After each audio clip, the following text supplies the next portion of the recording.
नमस्कार, राम राम। दिल्ली में चल रहे आर्टिफिशियल इंटेलिजेंस समिट में गलगोटिया यूनिवर्सिटी ने जिस तरह से एक चाइनीज़ रोबोटिक डॉग को अपना बता करके वहाँ पेश किया, उसके बाद से एक जो है विवाद खड़ा हो गया है और जगहंसाई हो रही है। एक अर्थ में समझने वाली बात यह है कि पहले जब उन्होंने उस रोबोटिक डॉग को वहाँ पर एग्जिबिट किया था, तब उनकी ही यूनिवर्सिटी के एक प्रोफेसर ने यह दावा किया था कि हमने इसको बनाया है और ये छोटे मोटे काम करता है, ये करता है, वो करता है, अपने शेप को छोटा और बड़ा कर सकता है। तरह तरह की बातें थीं। लेकिन जब सामने ये सच आ गया कि भाई ये तो एक चाइनीज़ प्रोडक्ट है, तब उन्होंने कहा कि नहीं नहीं, हमने ऐसा कोई दावा नहीं किया था कि हमने इसे डिज़ाइन किया है, ये सॉफ्टवेयर में ये हमारा है, हार्डवेयर में ये उनका है। तमाम ऐसी ऐसी बातें जो है आने लगीं और उसके बाद जो है एक तरह से भद्द पिटना, जिसे हम कहते हैं जगहंसाई हो जाना, वह हो गया। अब आप ध्यान देखें कि इसमें केवल यूनिवर्सिटी की जगहंसाई नहीं हो रही है, बल्कि देश की जो है जगहंसाई हो रही है। लोग हंस रहे हैं, मखौल उड़ा रहे हैं।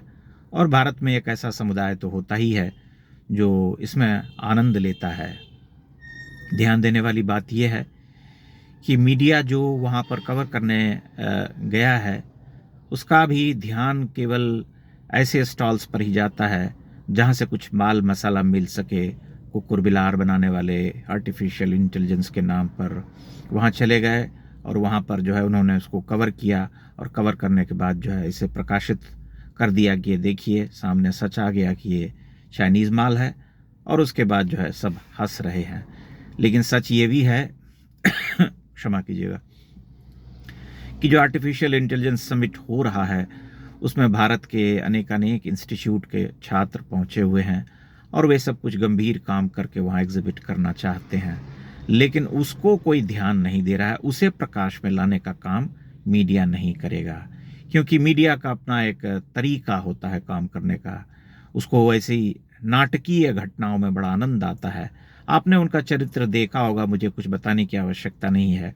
वे जब चाहे जहाँ चाहे जा कर के किसी के मुंह में माइक लगा सकते हैं, पूछ सकते हैं, किसी छात्र से, किसी शिक्षक से।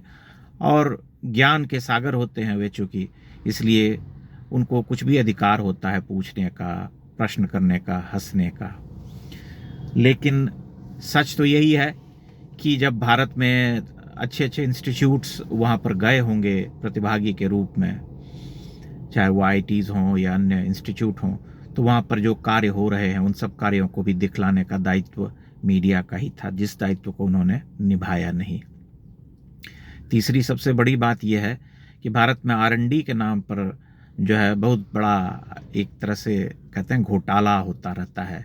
जो यूनिवर्सिटीज़ हैं वो भी एक रस्म अदायगी करती हैं कि प्रोजेक्ट पूरा कर लेना है किसी न किसी तरह से, और ये सबमिट कर देना है। छात्रों की भी उसी तरह से प्रवृत्ति होती जाती है, क्योंकि शिक्षक जो है वे स्वयं उनको प्रेरित नहीं करते हैं कि वे कुछ मौलिक खोजें, बनाएं, विचारें।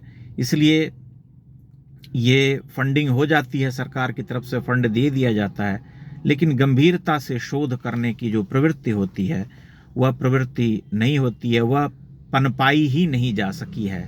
हो सकता है आने वाले समय में हो जाए कि कुछ बेहतर हमें देखने को मिले, लेकिन फिलहाल तो यही संकट है। और प्राइवेट यूनिवर्सिटीज़ के बारे में हमें एक चीज़ समझ लेना चाहिए कि जो अधिकांश प्राइवेट यूनिवर्सिटीज़ हैं, चाहे टेक्निकल हों, चाहे मेडिकल हों, जो भी हों, उनका जो मुख्य ध्यान होता है वह धन कमाने पर केंद्रित होता है, क्योंकि वे बहुत बड़ी संख्या में छात्रों को बुलाते हैं। वहाँ कोई स्क्रूटनी नहीं होती है, कोई प्रवेश परीक्षा नहीं होती है, अधिकांश छात्रों को जगह दी जाती है। और जब इस विशाल देश में जहाँ पढ़ने वालों की संख्या बहुत अधिक है, जब वहाँ जाते हैं तो वे एडमिशन पाते हैं। और उसके बाद हमें ये सोचना कि ये सभी बहुत एक्सेलेंट होंगे, ये व्यावहारिक नहीं है। हम सभी जानते हैं कि हर व्यक्ति अपनी योग्यता से, अपनी शक्ति से आगे बढ़ता है। छात्र की अपनी क्षमताएं होती हैं, उसी क्षमता के हिसाब से वह प्रदर्शन करता है।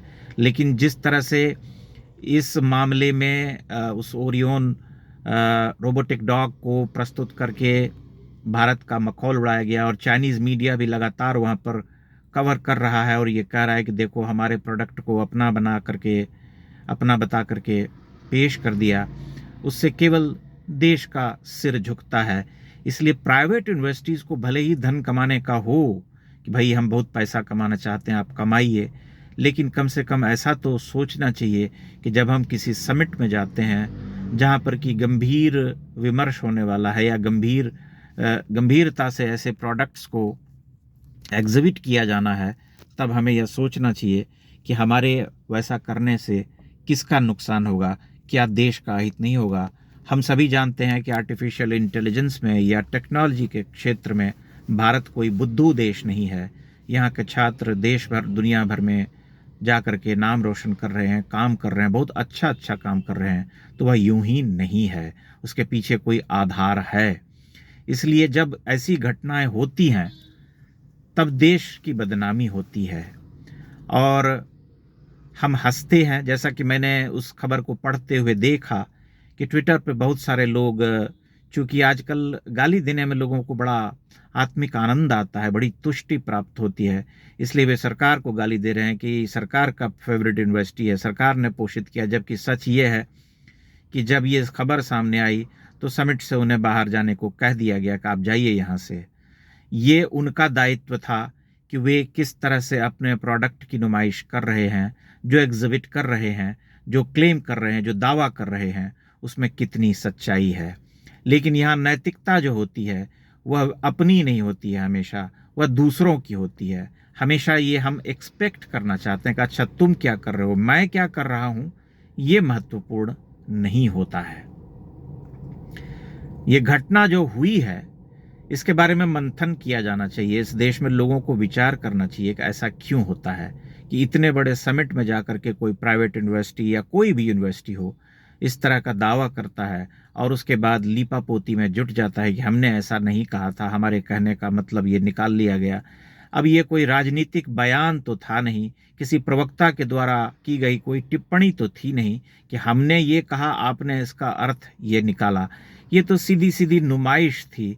आपने एक प्रोडक्ट को वहाँ पर जो है स्टॉल में लगाया और दिखाया लोगों को कि ये हमारा रोबोटिक डॉग है, ये ऐसी हरकत करती है, ऐसे चलता है, ऐसे हाथ मोड़ता है, ऐसे आदेश सुनता है। और फिर जब ये कहा गया कि ये आपका डिज़ाइन किया हुआ नहीं है, ये चाइनीज़ है, तब आप जो है गपत गोल कर गए उस पूरे चीज़ को और कहने लगे कि नहीं, हमने कभी ऐसा दावा नहीं किया था। ये सब कितना सस्ता और कितना सरल है भारत में करना, इस पर विचार होना चाहिए, न कि हर बात में केवल सरकार को गाली देना हमारा मंतव्य होना चाहिए। क्योंकि ये तो जो भी जिसने भी किया, ये सीधा सीधा उसके चरित्र से या उसके इंटेंशन से जुड़ा हुआ विषय है। ऐसा तो नहीं हो सकता कि हर जगह एक वॉच डॉग बिठा दिया जाए, एक लाठी लेकर के कोई पहरेदार खड़ा हो जाए कि भाई पहले हम जांचेंगे और तब हम तुमको वहाँ भेजेंगे। ये अपनी जिम्मेदारी होती है, अपना उत्तरदायित्व होता है किसी भी संस्थान का कि हम किसी ऐसे समिट में जा रहे हैं तो हमारा क्या दायित्व है, हमें क्या करना चाहिए, हमें कैसे प्रेजेंट करना चाहिए, अपने आप को कैसे प्रस्तुत करना चाहिए कि हमारी अपनी गरिमा भी बनी रहे और देश की गरिमा भी बनी रहे। आप इस विषय पर अपनी टिप्पणियां अवश्य कीजिएगा। चैनल को लाइक और सब्सक्राइब भी करते रहें। बहुत बहुत धन्यवाद।